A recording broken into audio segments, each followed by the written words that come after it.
Hello everyone, গাড়িতে যেতে যেতে দুধারে ঘন জঙ্গল আর মাঝখান দিয়ে পাহাড়ি আঁকাবাঁকা রাস্তা দিয়ে আমরা চললাম আমাদের প্রথম দিনের ডেস্টিনেশন তাকদা। দার্জিলিং শহরের অন্যতম একটা নিরিবিলি ছোট্ট গ্রাম ছিল তাকদা, যা অর্কিড ফুলের জন্য বিখ্যাত। গাড়িতে যেতে যেতে জানলার দিকে তাকিয়েই বসেছিলাম, হঠাৎই দেখা হয়ে গেল এই নাম না জানা ঝর্ণাটার সাথে। নিউ জলপাইগুড়ি থেকে তাকদা পৌঁছাতে সময় লাগবে 4 ঘন্টা মতো, তাই মাঝে কিছু সময় ব্রেকফাস্ট করার জন্য আমরা একটা ধাবাতে দাঁড়িয়েছিলাম।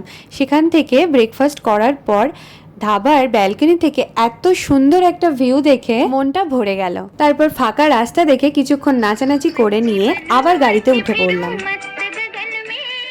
রাস্তার এক পাশে টয় ট্রেনের লাইন দেখতে দেখতে বন্ধুদের সাথে আড্ডা দিতে দিতে আবার কিছুটা সময় ঘুমিয়েও নিয়েছিলাম। অবশেষে আমরা পৌঁছালাম তাকদার কৃপা কুটি হোমস্টে। বাকিটা আসছে পরের ভিডিওতে। আপাতত টাটা।